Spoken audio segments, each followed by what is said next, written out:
बिस्मिल्लाहिर्रहमानिर्रहीम। Students, first year का हम चैप्टर नंबर फर्स्ट जो है वो स्टार्ट कर रहे हैं। चैप्टर का नेम है मेजरमेंट्स और आज मैं इंट्रोडक्शन ऑफ फिज़िक्स का लेक्चर दूंगा आपको। पहला लेक्चर है। मैं कोशिश करूंगा कि ये जो मेरा टाइम होगा जिसमें मैं आपको पढ़ाऊंगा, मैं सारी बातें जो इंट्रोडक्शन ऑफ फिज़िक्स से रिलेटेड हैं वो सारी की सारी एक्सप्लेन कर दूं। तो आज हम जितना भी लेक्चर पढ़ेंगे आपने तवज्जो से सुनना है। अगर किसी बात की समझ ना आए तो आप कमेंट सेक्शन में उस चीज़ के बारे में पूछ सकते हैं। तो आज जो है सबसे पहले मैं आपको बताऊंगा इंट्रोडक्शन ऑफ फिज़िक्स के बारे में। तो देखें ज़रा, मैं आपसे या अक्सर जब मैं अपने स्टूडेंट्स को पढ़ा रहा होता हूं तो मैं उनसे एक क्वेश्चन करता हूं कि जब इंसान पैदा हुआ या जब इंसान को भेजा गया दुनिया के ऊपर, तो बताएं उसके रिएक्शंस तब इनिशियल स्टेज पे क्या होंगे। फॉर एग्ज़ाम्पल, जो पहले लोग होंगे जिन्हें किसी चीज़ का ज़्यादा इल्म नहीं होगा तो उनके रिएक्शंस क्या होंगे। फॉर एग्ज़ाम्पल, क्या वो खुशी की हालत में होंगे, क्या वो डरे हुए होंगे, क्या वो सहमे हुए होंगे। तो अक्सर मुझे स्टूडेंट्स यही जवाब देते हैं कि वो जो पहले लोग होते होंगे वो अक्सर डर डर के रहते होंगे।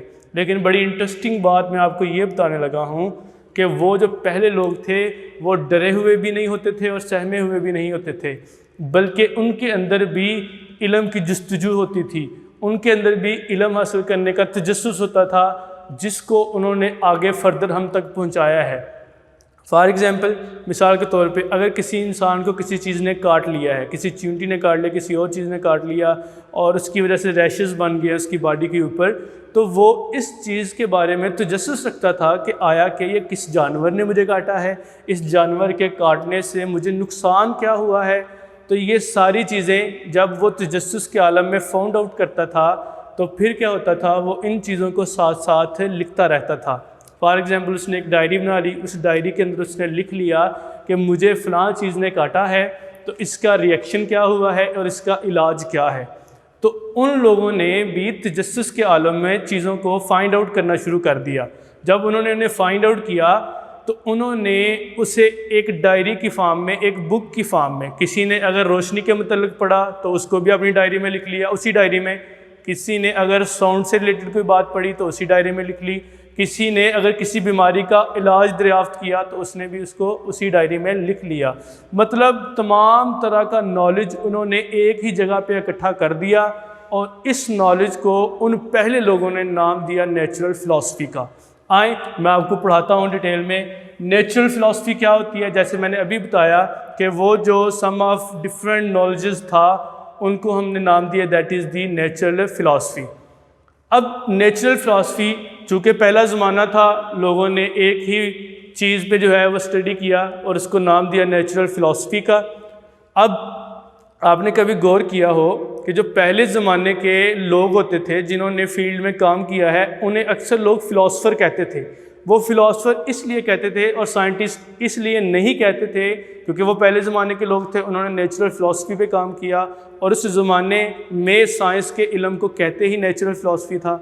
लेकिन जो वक्त गुज़रता गया हमने जो है वो नेचुरल फ़िलासफ़ी को क्या करते गए, हम नेचुरल फ़िलासफ़ी को आगे डिफरेंट ब्रांचेस में डिवाइड करते गए। तो नेचुरल फ़िलासफ़ी को दो ब्रांचेस में डिवाइड कर दिया। एक को हमने नाम दिया बायोलॉजिकल साइंस का और दूसरी को हमने नाम दिया फिज़िकल साइंस का। What is biological science? ये बायोलॉजिकल साइंस क्या होता है? जितने भी लिविंग ऑर्गेनिज्म हैं, जितनी भी जानदार चीज़ें हैं, उन जानदार चीज़ों के मुतल्लिक जिस ब्रांच ऑफ साइंस में हम पढ़ते हैं उसको हमने नाम दिया बायोलॉजिकल साइंस का। It tell us about the living organism. For example, algae हो गई, प्लांट्स हो गए और भी जितने भी लिविंग ऑर्गेनिज्म हैं उन सब को हमने जो है वो बायोलॉजिकल साइंस में स्टडी करना शुरू कर दिया। फिर नेचुरल फ़िलासफ़ी को जो दूसरी ब्रांच ऑफ साइंस में हमने जो है वो डिवाइड किया वो थी physical science. What is physical science? Physical science वो साइंस थी जिसमें हमने स्टडी करना शुरू कर दिया नॉन लिविंग ऑर्गेनिजम्स को। फॉर एग्जांपल, आपके कमरे में पड़ी हुई चेयर है वो नॉन लिविंग है, वो बेजान चीज़ है। फॉर एग्जांपल, आपके कमरे में पड़ा हुआ टेबल है तो वो बेजान है। फॉर एग्जांपल, ये बोर्ड मार्कर है। तो ये सारी की सारी क्या है? नॉन लिविंग थिंग्स हैं, नॉन लिविंग ऑर्गेनिजम्स हैं। तो जिस ब्रांच ऑफ नेचुरल फ़िलासफ़ी में हमने नॉन लिविंग ऑर्गेनिज्म को स्टडी करना शुरू कर दिया उसको हमने नाम दिया फिजिकल साइंस का, और जिसमें हमने लिविंग ऑर्गेनिज्म को स्टडी करना शुरू कर दिया उसको नाम दिया हमने बायोलॉजिकल साइंस का। चूँकि हमारा ताल्लुक फिज़िक्स का ताल्लुक बायोलॉजिकल साइंस से नहीं है इसलिए हम उसको टच नहीं करेंगे, हमारा ताल्लुक फिज़िकल साइंस से है। तो आगे फर्दर फिज़िकल साइंस को डिवाइड कर दिया गया, वक्त चूँ गुजरता गया तरक्की होती गई, साइंस में तरक्की होती गई, लोगों ने नई नई ईजादात कर ली, तो साथ साथ हमने जो है क्या करते गए अपने नॉलेज को मॉडिफाई करते गए, और फिर हमने फिज़िकल साइंस को फर्दर आगे डिफरेंट ब्रांचेस ऑफ साइंस में जो है वो डिवाइड कर दिया, आगे उसको फैला दिया। उनमें से किसी को हमने नाम दे दिया दैट इज़ दी फिज़िक्स, किसी को हमने केमिस्ट्री का नाम दे दिया, किसी को हमने जियोलॉजी का नाम दे दिया, किसी को हमने एस्ट्रोनॉमी का नाम दे दिया। फिज़िक्स में बाद में आता हूँ, केमिस्ट्री नाम से ही ज़ाहिर है, इसमें आप केमिकल रिएक्शंस और केमिकल से रिलेटेड पढ़ेंगे बातें। जियोलॉजी है, जियोलॉजी में आप इंटरनल स्ट्रक्चर ऑफ अर्थ के बारे में पढ़ते हैं कि अर्थ है क्या, इसकी इंटरनल स्ट्रक्चर कैसी है, इसकी तहें कितनी हैं, ये सारी चीज़ें आप किस में स्टडी करते हैं, जियोलॉजी में स्टडी करते हैं। इसका इंटरनल टेम्परेचर इंक्रीज़ क्यों हो रहा है, ये सारी चीज़ें किस में स्टडी करेंगे, जियोलॉजी में स्टडी करेंगे। आगे आगे एस्ट्रोनॉमी, एस्ट्रोनॉमी में आप स्टार्स, स्पेस और प्लैनेट्स के मतलब स्टडी करते हैं। देखें ना, एक नेचुरल फिलॉसफी थी, पहले ज़माने के लोग सारा इल्म कंबाइन करके एक ही जगह पे रखते थे, ज़रूरत पड़ी उसको डिवाइड कर दिया फर्दर दो ब्रांचेस में, बायोलॉजिकल साइंस में और फिज़िकल में। फिर आगे ज़रूरत पड़ने पे आहिस्ता आहिस्ता जो नॉलेज बढ़ता गया, फिज़िकल साइंसेस को किस में डिवाइड कर दिया गया, डिफरेंट ब्रांचेस ऑफ साइंस में, such as physics, chemistry, geology and astronomy. अब ना तो हमारा ताल्लुक केमिस्ट्री से है, ना जियोलॉजी से है, ना ही एस्ट्रोनॉमी से है। वी आर डिस्कसिंग फिज़िक्स, हम फिज़िक्स को डिस्कस करने जा रहे हैं। क्या है फिर ये फिज़िक्स? तो याद रखिएगा, फिज़िक्स साइंस की वो ब्रांच है जिसमें हम मैटर, एनर्जी और इन दोनों का आपस में म्यूचुअल रिलेशनशिप, म्यूचुअल इंटरेक्शन क्या है, इसको स्टडी करते हैं। इस ब्रांच ऑफ साइंस को हम नाम देते हैं फिज़िक्स का। फिज़िक्स साइंस की वो ब्रांच है जिसमें हम मादा और एनर्जी के ख़वास और उनके बाहमी ताल्लुक़ को पढ़ते हैं। ऐसी ब्रांच ऑफ साइंस को हम नाम देते हैं फिज़िक्स का।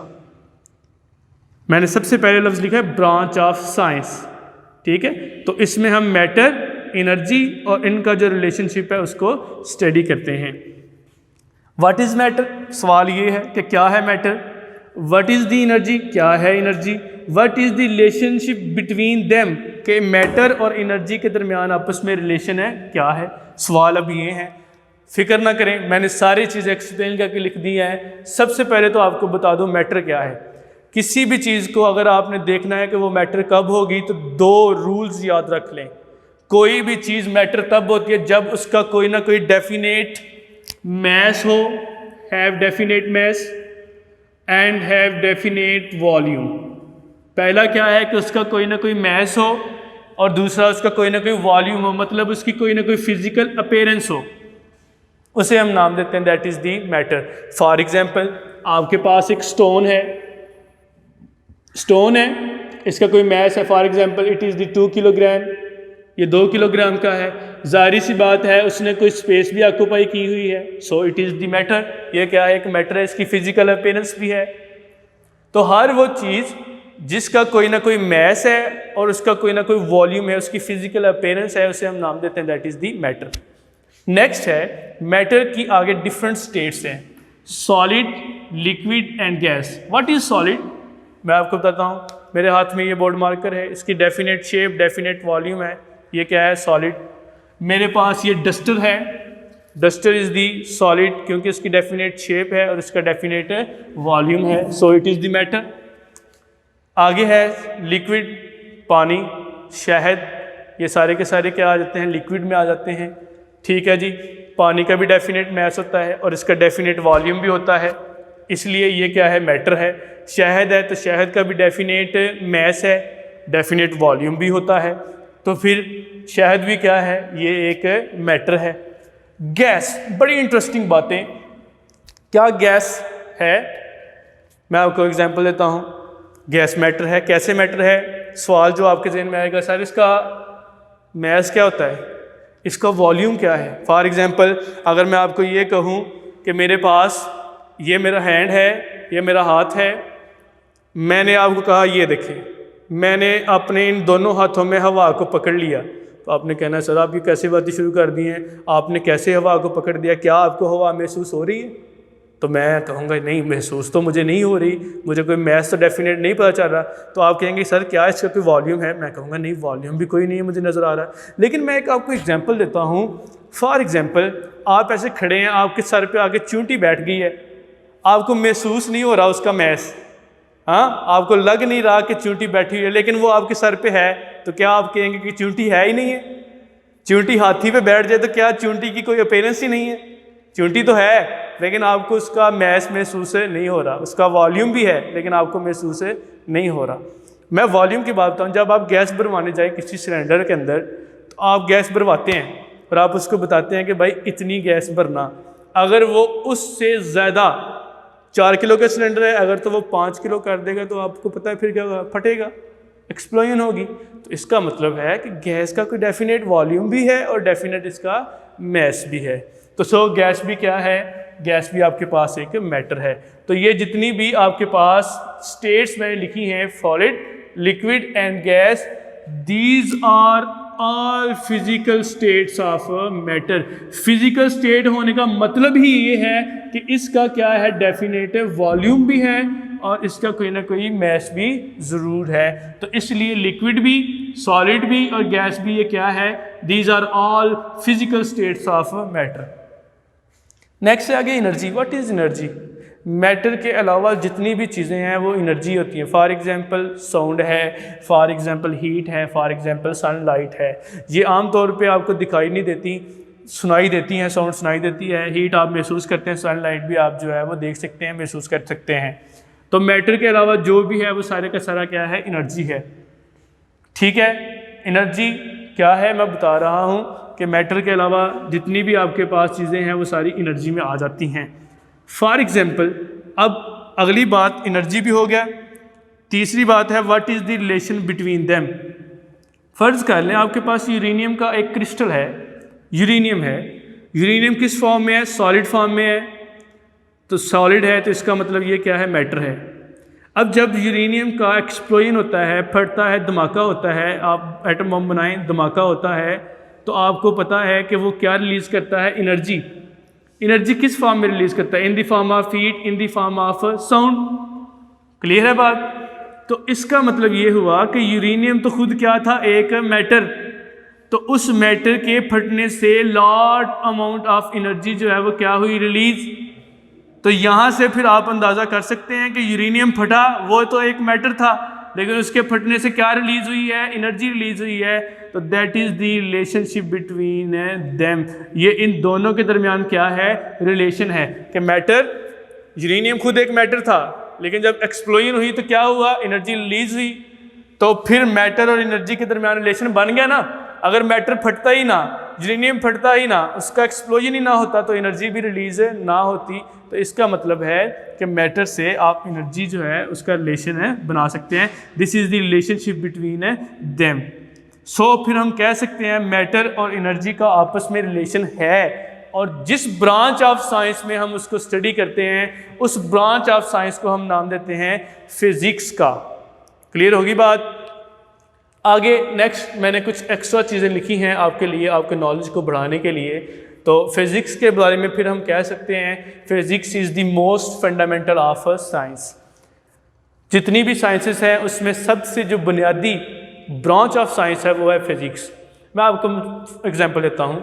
आपने केमिकल रिएक्शन के बारे में पढ़ना है, केमिकल रिएक्शंस हैं, केमिकल रिएक्शन करना चाहते हैं। तो अगर आप बायोफिज़िक्स पढ़ना चाहते हैं, बायोलॉजी में पढ़ना चाहते हैं, तो पहले आप फिज़िक्स पढ़ेंगे तो फिर ही है।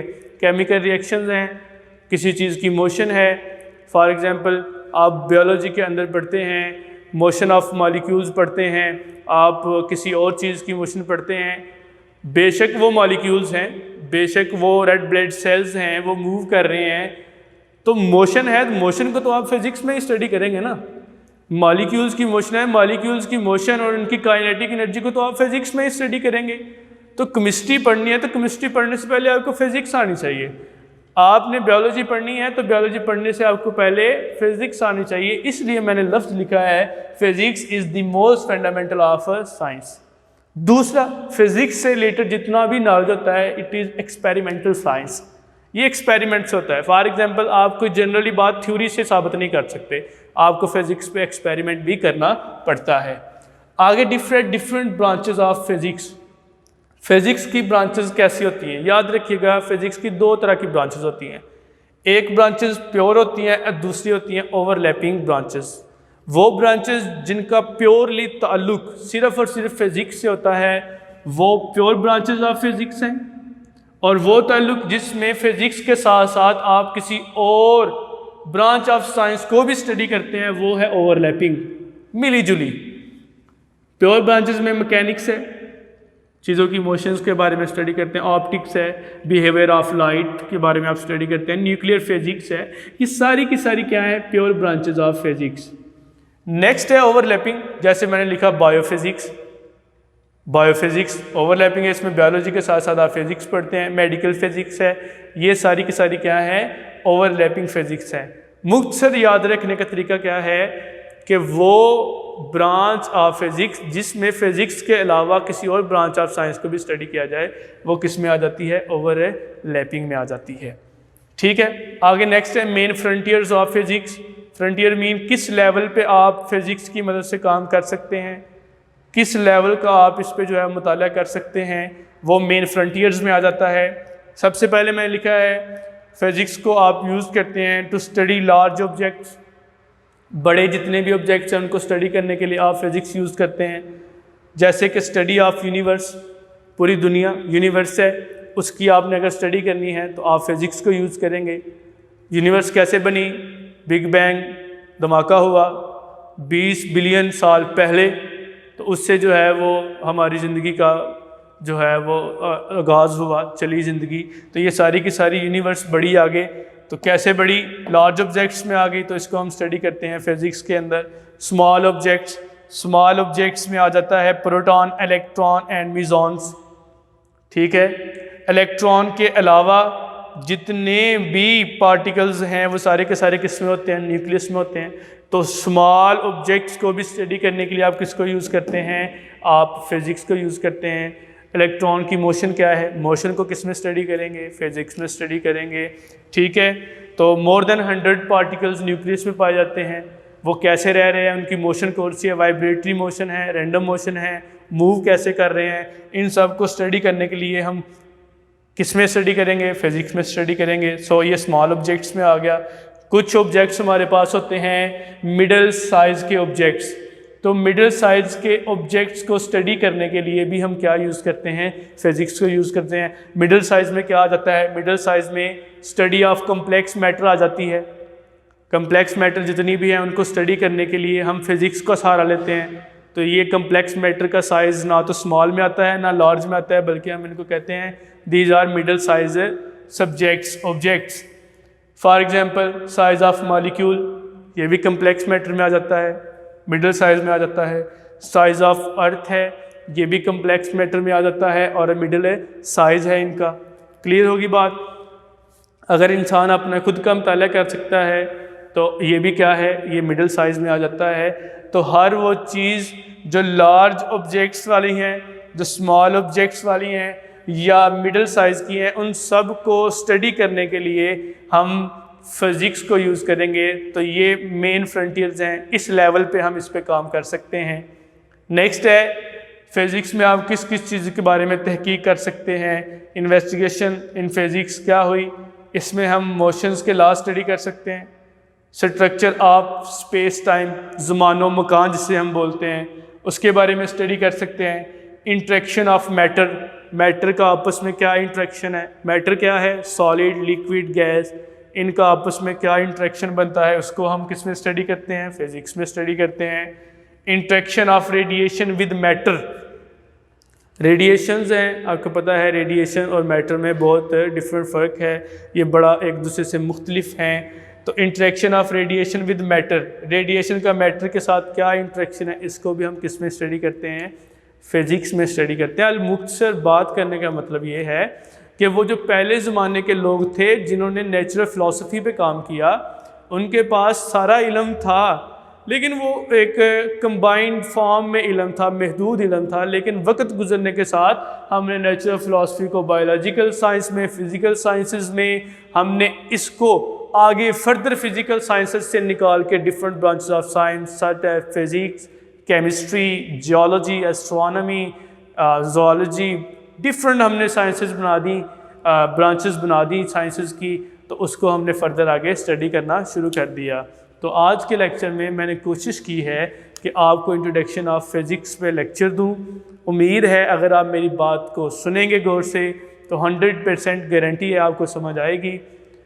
अगर किसी चीज़ की समझ नहीं आई तो आप कमेंट सेक्शन में जाके कमेंट करें, आपको उस क्वेश्चन का आंसर जो है वो दे दिया जाएगा। आई होप कि आपको समझ आ गई होगी। दुआ में याद रखें। वस्सलामु अलैकुम रहमतुल्लाहि व बरकातुहू।